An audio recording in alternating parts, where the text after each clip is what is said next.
Hello, everyone. Welcome to CNN 10 and welcome to New Orleans. I am Coy Wire, coming to you from the iconic Jackson Square, renamed in the year 1815 to honor General Andrew Jackson, who won the Battle of New Orleans for America as the British Army attempted to take over the city in the War of 1812. All right, we have made it to hashtag Your Word Wednesday, the day of the week one of you helped us write the show. Stay tuned to see if your vocab word is the winner. All right, we start today with news out of North America, where the leaders of the U.S., Mexico, and Canada announced a deal to pause U.S. President Donald Trump's tariffs on imports from two of America's closest trading partners for at least 30 days. On Monday, President Trump signed two new executive orders that put a pause to a planned 25% tariff on Canada and Mexico that were set to take effect on Tuesday. There were also 10% tariffs levied against China over the weekend, but those still went into effect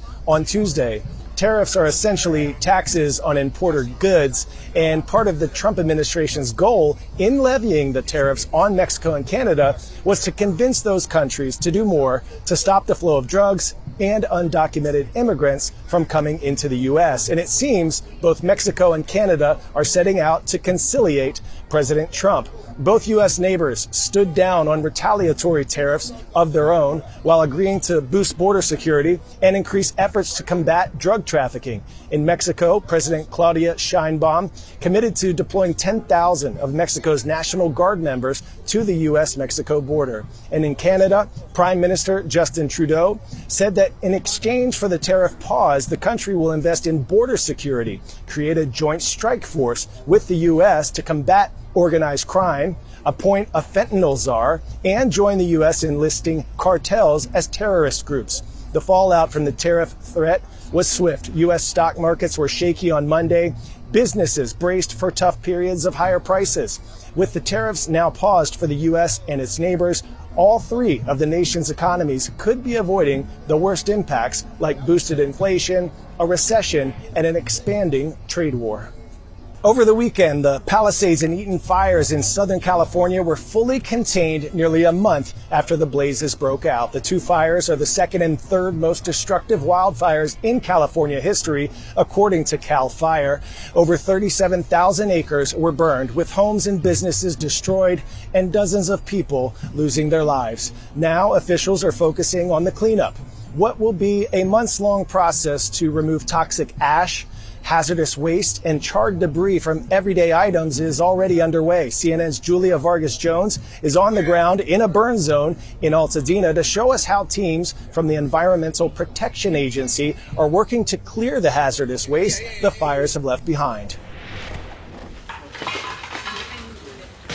Sifting through Altadena's ashes, what were once homes, now piles of toxic waste. The cleanup after the deadly Eaton fire is just beginning. So we put a white X to mark that we've checked it and it doesn't have anything dangerous in it. Weeks after flames decimated thousands of homes and businesses, crews in hazmat suits roam the ruins. The Environmental Protection Agency carrying out what they call Phase 1, a painstaking process, removing all that is hazardous in the fire's aftermath. They're common goods from your house, paints from your shop, they may be oils from your garage, propane from your grill. These are the kinds of materials we're looking for and will remove if they haven't been burned. Harry Allen has been with the EPA for more than 20 years and helped in the recovery after major wildfires. Napa, Sonoma, Woolsey fire here in LA, Lahaina.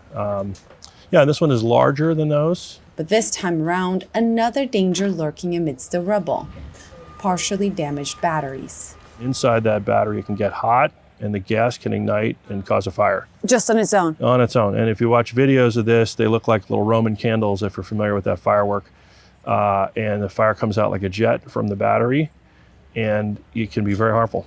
Once EPA crews remove these dangerous items and dispose of them safely, Phase 1 is complete. What happens after that? Once that Phase 1 is fully completed, Phase 2 can start, which is either public or private contractors will come in and remove the debris from each property. The scope of the disaster and the magnitude of the work ahead now coming into focus.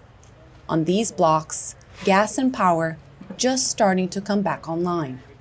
Beyond them, 1,000 more residences await. How long to complete all of the Eaton Fire area? I mean, it's the whole community. We don't know how long it's going to take, but we've gotten a lot of pressures and direction to complete the work faster than we normally would. And so we're ramping up our staffing to try to meet those goals. For those displaced and who are ready to start rebuilding, those goals can't come soon enough. Pop quiz hot shot. Which of the following is the largest humanitarian aid network in the world? International Committee of the Red Cross, the World Food Program, Doctors Without Borders, or International Rescue Committee? If you said International Committee of the Red Cross, you are correct. Almost every country in the world has a Red Cross National Society made up of professional and volunteer humanitarians who help during times of crisis. The way humanitarian workers are able to respond to disasters is improving as technology advances. Now, unmanned aerial vehicles or drones have become a helpful tool for delivering humanitarian aid and health supplies, especially during disasters like floods, droughts, storms, or earthquakes that make getting to those in need extremely difficult. Our Nick Valencia gives us a look at the latest technology being used to deliver humanitarian aid to people who are out of reach. There's a new vehicle to deliver aid and relief to areas previously beyond reach, and its name is Ultra Mark II. It's the newest version of the Wind Racers company's self-flying cargo drones. So what you see is a platform that broadly looks similar to the previous incarnation, but with double the power, double the payload, 80 plus changes that increase its usability, its dependability. Also included in the upgrade is its ability to remain overhead for up to 9 hours with a range of up to 621 miles or 1,000 kilometers. The drone can take off and land on almost any terrain and can operate day or night without the aid of a remote pilot and with minimal ground operator oversight. Created to cut down the costs associated with delivering humanitarian aid to remote communities, the Ultra Mark II will accomplish just that in a partnership with the French NGO Aviation Sans Frontières. The daily job for ISF is going where the others cannot go anymore for the normal airlines, the regular airlines. Humanitarian aid groups like the World Food Program are also among many organizations on board with the idea of unmanned aerial vehicles, or UAVs.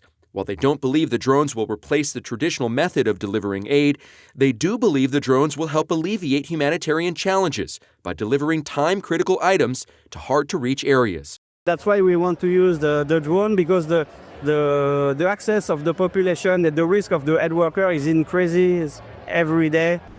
In addition to providing humanitarian aid, the Ultra Mk2 will be used to hold radar systems for the Norwegian Research Center in an effort to detect Antarctic climate changes.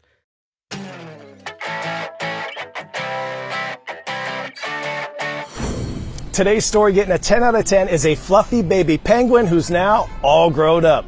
Pesto the penguin just celebrated his first birthday in style. Sea Life Melbourne Aquarium threw him a party fit for a king penguin, complete with bubbles and a jelly cake full of fish. The giant puffy penguin that stole our hearts and broke records for his size last year has shed the baby brown feathery fluff since he went viral, but he's still penguining our hearts in his big boy classic penguin tux.